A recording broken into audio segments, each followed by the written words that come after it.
Un nome lunghissimo e impronunciabile, 15 milioni di abitanti, la città con più templi e Buddha d'oro al mondo, 10.000 tuk-tuk che sfrecciano per le strade, più di 3.000 locali notturni, oltre 20 milioni di turisti all'anno e 14 ore di volo per arrivare qui dall'Italia. Benvenuti o bentornati sul canale, io sono Michael e sì, sono a Bangkok.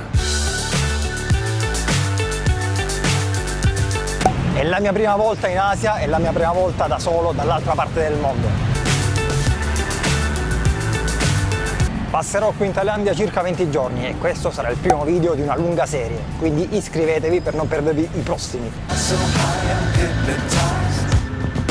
Sono arrivato in questa città da pochissime ore e l'obiettivo è quello di scoprire più cose possibili nelle prossime 24 ore. L'esplorazione vera e propria della città la inizieremo domani mattina, ma questa sera per ambientarci faremo un giro in una delle strade più famose e popolate della città, ovvero Khao San Road.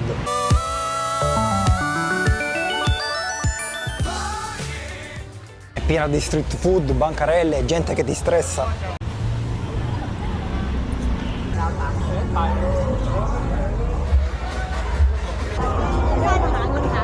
Oh, thank you.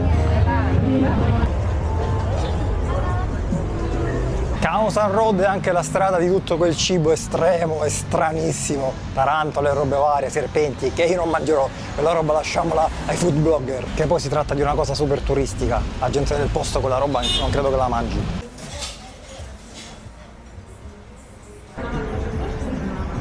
E con la bellezza di soli 125 baht, meno di 4 euro, la mia prima cena thailandese non è andata niente male. Adesso vado in ostello, mi riposo perché sono distrutto e domani sarà una giornata lunghissima, quindi buonanotte. Buongiorno a tutti ragazzi, questa notte ho fatto una dormita super e sono pronto per esplorare questa città. Ma prima andiamo a recuperare qualcosa per colazione, vediamo cosa riusciamo a trovare. E per fortuna vicino all'ostello c'è un bellissimo 7-Eleven.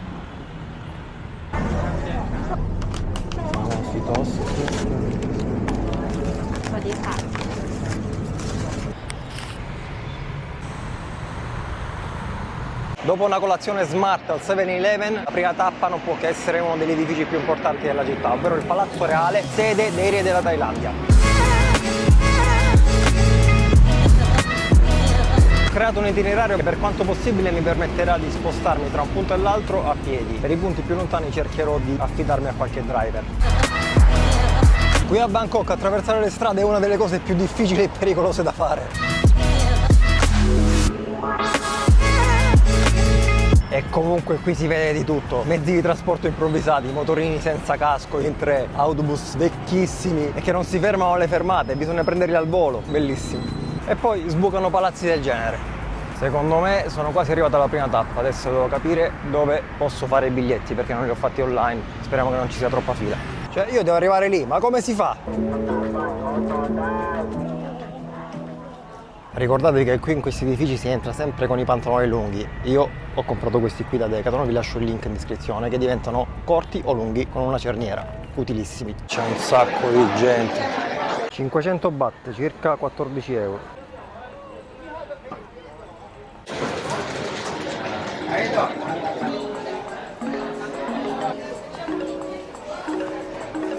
Questo posto è assurdo, è super turistico, però mamma mia. Mai vista una cosa del genere.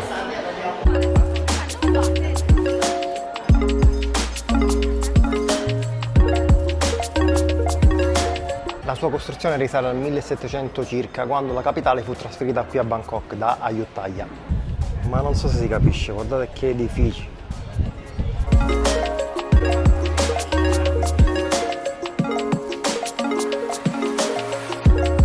Ok, il tempio più importante dovrebbe essere questo qui, ma non so se si possano fare video all'interno, vediamo. C'è una quantità di gente inimmaginabile.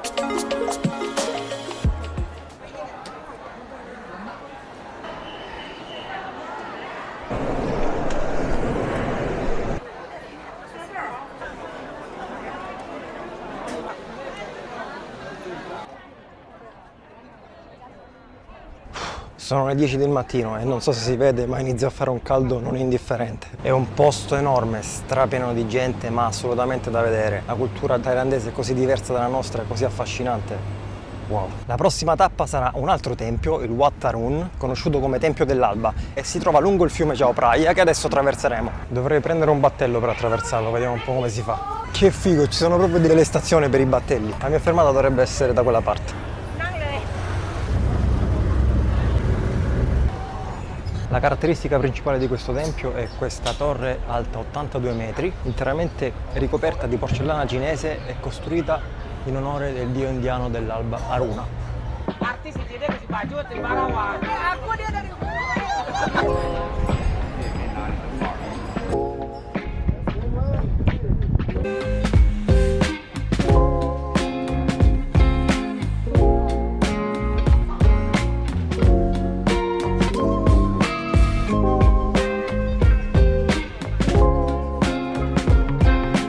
Questi posti sono sorprendentemente affascinanti, nonostante forse con la nostra cultura non riusciamo a comprenderli fino in fondo, però stupendi. Adesso credo che possiamo proseguire. Altra tappa, altro tempio. Adesso andiamo al Wat Po. Questo tempio è famoso per la statua del Buddha sdraiato lunga 45 metri e anche per essere stato la prima scuola di massaggio thailandese. Anche qui, come la maggior parte dei posti, si paga in contanti e dovrei starci dentro con le ultime 200 baht che ho nel portafoglio, poi dovrò prelevare. Niente, come non detto, si paga a 300 baht, quindi devo per forza cambiare qualcosa adesso. Missione compiuta, ho i miei 300 baht per entrare nel tempio. Oh.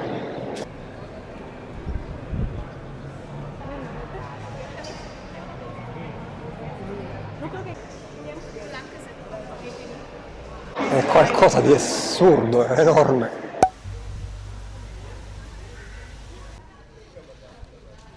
Ma perché all'interno di un tempio sento un certo profumino? È quasi ora di pranzo. Ah, ecco perché stanno cucinando dietro le quinte.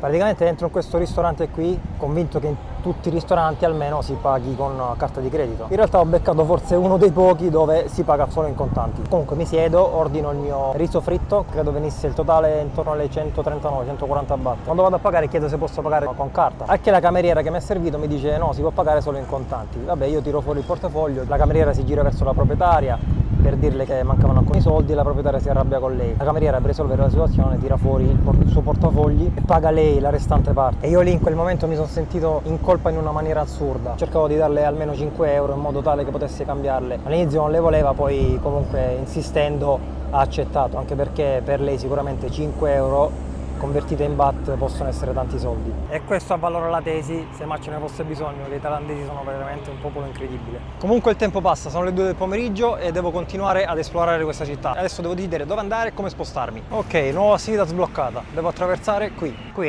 ci sono le strisce a metà. A fare un salto al mio ostello per prendere il passaporto, perché senza di quello le agenzie non ti cambiano i soldi. Non ho neanche un baht e qui senza soldi contanti non si va da nessuna parte. Perfetto, ho ricaricato le pile alle mie gambe e ai miei dispositivi, quindi continuiamo. È bello come qui semplicemente passeggiando la gente che ti incontra ti saluta, ti sorride, una cosa alla quale non siamo più abituati, o meglio siamo abituati solo nei piccoli paesi di provincia o magari da dove vengo io, comunque nei paesi piccoli, però qui siamo in una metropoli, quindi fa un po' più effetto questa cosa.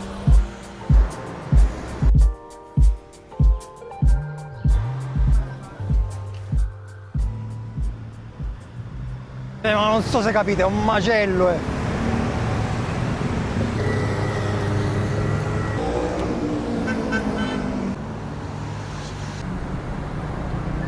Ok, finalmente sono riuscito a cambiare un po' di soldi. Adesso credo sia arrivato il momento di andare a vedere qualche bel mercato. Purtroppo ho dovuto rinunciare a quelli galleggianti che si trovano fuori città, ma con 24 ore non avevo scelta.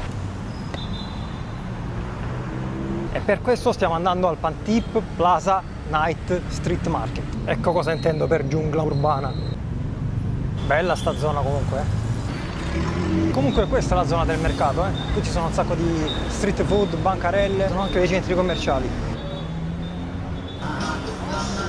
Proprio bello qui. Le bancarelle sono a migliaia, quasi quasi provo un bel cocco.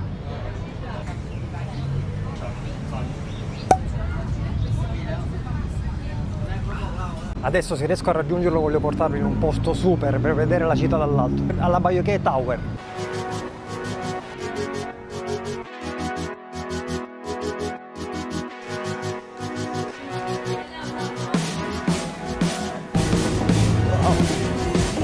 Eh sì, saliremo proprio lì sopra, all'83° piano. Non vedo l'ora.